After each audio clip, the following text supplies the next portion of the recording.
como el miedo, el hambre, la rabia, el enfado, ¿cierto? Entonces, ¿yo cómo le llego a este cerebro? Le llego a través de ser directo, simple, como apelando a lo más instintivo. Los vapeadores están retrasando y afectando la maduración cerebral. Eso es como la evidencia científica que está saliendo al día de hoy. No es que esté bobo ni loco, nada de esas cosas. Simplemente, por esos inicios de consumo de alguna de las sustancias, se retrasa la maduración del cerebro. Conversando con Hugo y Adriana. Hola amigos, nuevamente acá en Conversando con Hugo y Adriana. ¿Cómo estás, pues, Hugo? Muy bien.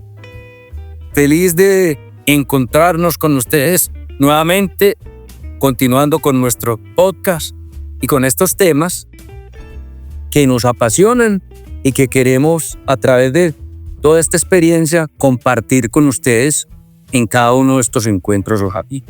Sí, hoy vamos a tratar un tema que creo que es de suma importancia, como todos los nuestros, pero que creo que puede enganchar mucho a las personas, porque vamos a hablar de cómo enfocar la prevención en adicciones para que sea efectiva. Que eso es lo que la gente busca, las personas buscan pues como respuestas que le den de alguna manera la esperanza de que va a salir de la adicción. Sí, es que el tema de prevención es un tema muy amplio que se ha abordado muy desde lo racional y lo consciente, pero nosotros a través de nuestra experiencia de todos los años del estudio vemos que va más allá, incluso más allá es como más internamente en la persona, y como ya les hemos mencionado en podcasts anteriores, en algo tan importante como es el medio social, el entorno social o la epigenética, que son fundamentales o es fundamental para que uno pueda tener entornos protectores, factores protectores y como de alguna manera estar blindado ante toda la exposición de riesgos que puede haber, y que nos juntamos lo suficientemente fortalecidos para saberlos enfrentar adecuadamente. Como para que vamos contextualizando el tema y explicándoles que lo de la prevención va más allá de dar consejos o de tomar conciencia, porque cuando se dan consejos y se toma conciencia, se está apelando solamente al cerebro de la corteza prefrontal. Y sucede que es que cuando el ser humano empieza a desarrollarse en el embrión, empieza a desarrollar cada uno de los órganos y sistemas. Y dentro de ellos, entonces, el cerebro. Y el primer cerebro que se forma es el cerebro reptiliano. Posteriormente se va formando el sistema, el cerebro límbico, y finalmente hasta los 21 años, que lo decimos en nuestras conferencias, se termina de madurar el neocórtex o la corteza prefrontal, que ese es el de toma de decisiones, el de funciones ejecutivas, el de la memoria de aprendizaje de trabajo, el de la autodeterminación, el de la planificación. Y que a todo el mundo le dice, pone voluntad, toma conciencia, estás diciéndole pero sucede que anteriormente le ha formado y ese responde como a emociones, responde a otras, incluso hasta situaciones de supervivencia y todo esto. Entonces sería muy bueno como para que lo entendamos, y por eso la prevención tiene que ir más allá de cuál es el cerebro reptiliano, cuáles son como las funciones o acciones, y posteriormente el cerebro límbico, para que sepamos realmente cómo entenderlo y así poder desarrollar unos programas más acordes, como con esa individualización de cada sujeto, que a veces unos son más emocionales, otros son más primarios, por decirlo de alguna manera, o algunos otros son más ejecutivos y más conscientes. Yo estoy aquí anotadito porque me parece importante que las personas sepan lo de los 3 cerebros. Entonces el cerebro reptiliano es el más antiguo de nuestro cerebro, ¿cierto? y se limita a hacer que aparezcan conductas simples e impulsivas. Pues en este cerebro están adscritas las conductas como el miedo, el hambre, la rabia, el enfado, ¿cierto? Entonces, ¿yo cómo le llego a este cerebro?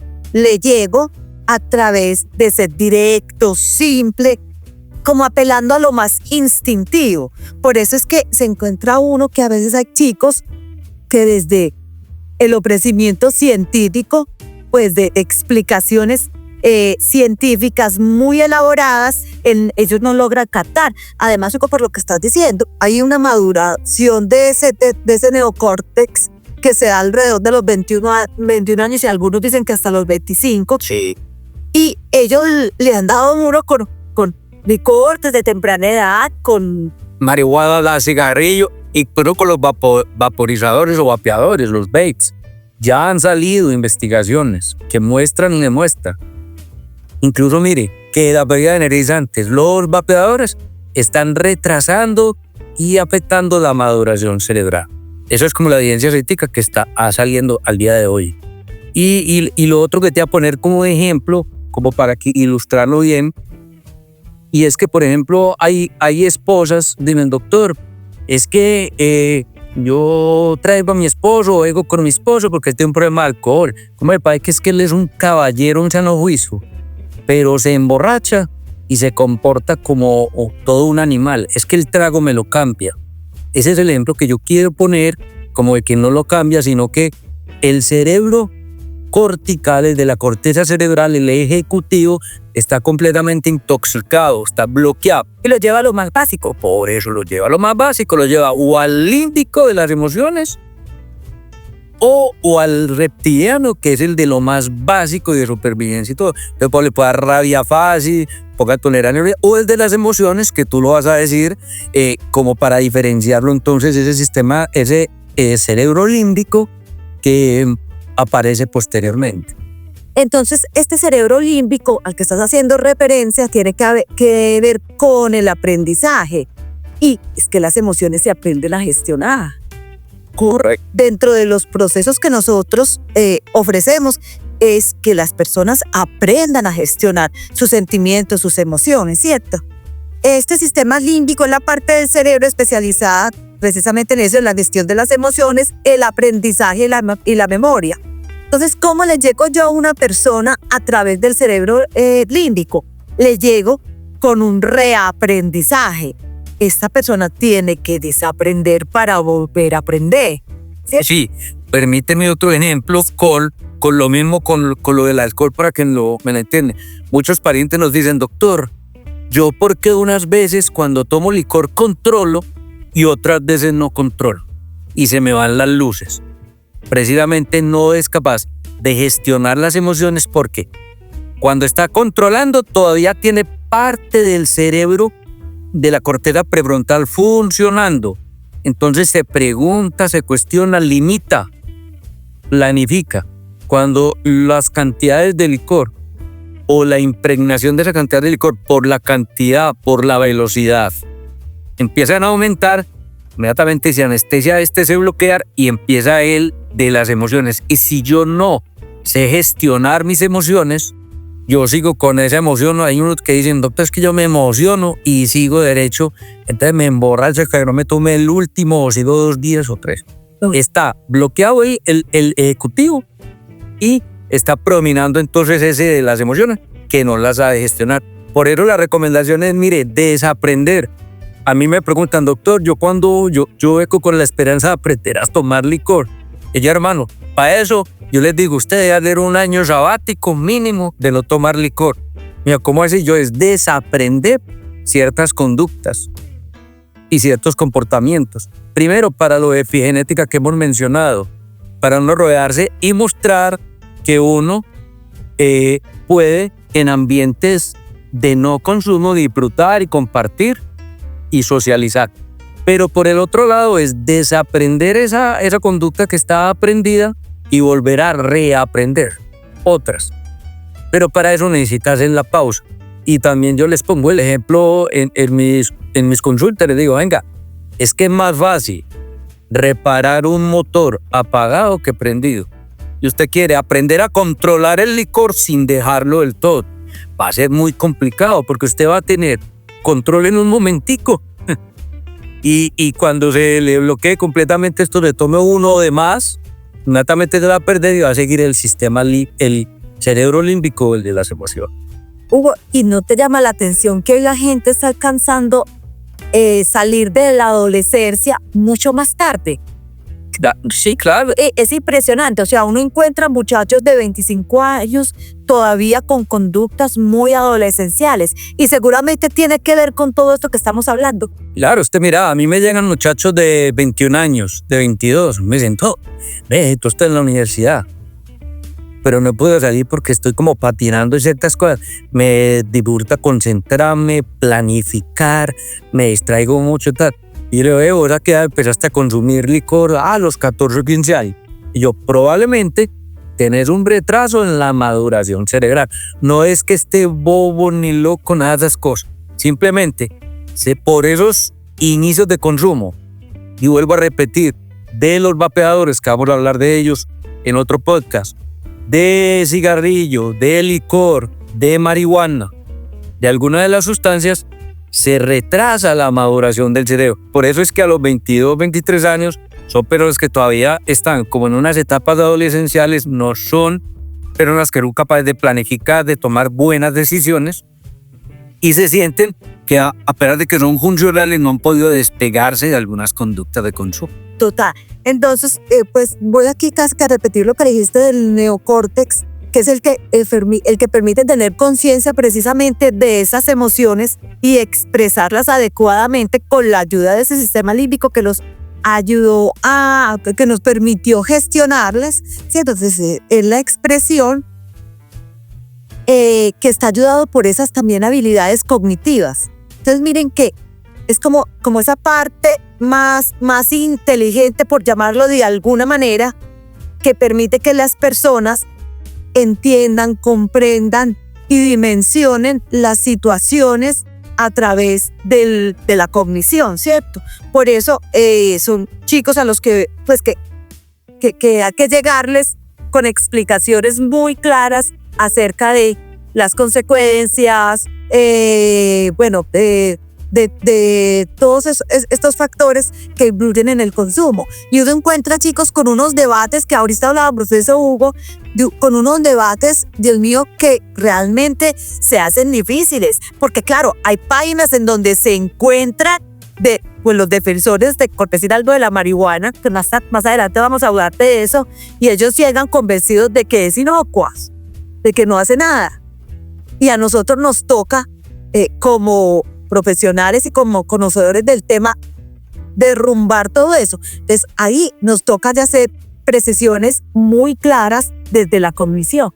Es que estas personas que son tan analíticas, tan lectoras, tan estructuradas, están funcionando mucho desde esa parte. Entonces a ellos hay que llegarles con evidencia científica, con buena argumentación, y también ponerlos a pensar, a reflexionar, incluso a investigar sobre esas otras dos partes del cerebro. Es que nosotros no somos solo ejecutivos, nosotros somos todo lo demás también, porque a ti con un olor a una comida o te puede fascinar y no estás viendo la comida, o te puede repugnar. Estás teniendo inmediatamente una percepción y eso lo estás interpretando inmediatamente. Entonces lo mismo pasa con una canción, con una persona, con un lugar, con alguna sustancia que la persona la ve y como ha tenido alguna recordación, por ejemplo, en toda la parte de lo del sistema límbico, y ahí incluye una cosa que se llama el hipocampo y la amígdala. La amígdala tiene que ver con emociones, el hipocampo con recordación y memoria, graba todo eso. Hay gente que recuerda que con los tangos le ha gustado tomar, o que con los vallenatos o con etcétera, ha conectado con ciertas cosas. Eso es lo que se hace la asociación. Lo que mencionábamos de los imaginarios colectivos o de las representaciones sociales, se hacen esas asociaciones, pero porque tiene memoria. Y eso está fijado obviamente en todo ese complejo el cerebral, que es la parte límbica. Entonces eso a veces lo conecta más que la parte ejecutiva y la parte racional. a pesar de que no le conviene, no debe, no puede, lo va a estar como jalando un poco más toda esa parte emotiva, primaria o emocional. Por eso se habla de que la prevención es más efectiva no cuando doy tanta información, sino cuando hago cambios que impacten la cultura. Claro, y hoy en día nosotros estamos recomendando en que hagamos más trabajo experiencial para a través de las experiencias irles transmitiendo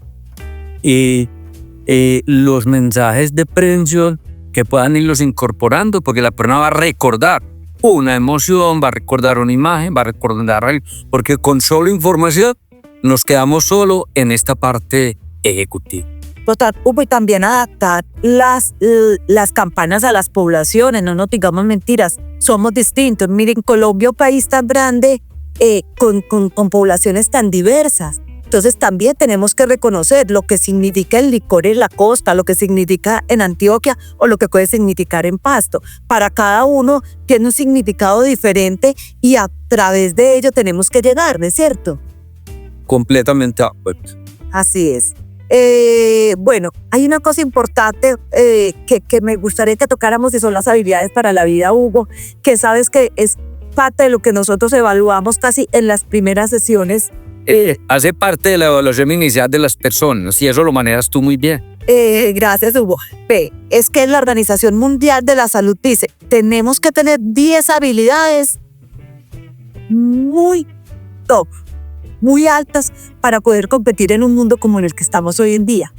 Entonces, parte de ese acertamiento inicial, ya para ir cerrando nuestro tema, es que en la evaluación que les proponemos nosotros a ustedes, se evalúan esas 10 habilidades para la vida, cómo están en esa persona y cuáles están débiles para fortalecerlas, cuáles están destacadas y muy bien, que le van a servir de factor protector, pero de ahí parte un trabajo muy personalizado y a la medida de las necesidades que tiene esa persona en el momento determinado. Y eso mismo lo debemos establecer nosotros como para los grupos poblacionales, para lo que llama la prevención específica o prevención indicada, como dicen, que es para grupos poblacionales diferentes, como tú lo mencionabas. Sí, yo creo que pueden ir, amigos, a ver nuestros primeros podcasts en donde hablamos de ese tratamiento estilo Sastre, ese tratamiento a la medida, y donde ustedes van a poder comprender muy bien esto. Y queda pendiente hablar de las 10 habilidades que yo creo que hacen una recopilación de los Truiferere. Ahí se les damos la inquietud para hacerlo en un próximo podcast. Y vamos con la conclusión de este tema entonces. Prevenir no es prohibir, es proteger el futuro. Y no podemos cambiar el viento, pero sí ajustar las velas. Lo decía Aristóteles. Bueno, amigos, gracias por acompañarnos hoy. Los esperamos en un próximo podcast con alguno de los otros temas. No olviden escribirnos, dejarnos sus comentarios y sugerencias para cada de estos temas, para ir mejorando cada vez la comunicación y el acercamiento cotidiano. Y en las ventanitas pueden ver o llegar a los otros podcasts. Chao, chao, gracias. Chao. Conversando con Hugo y Adriana.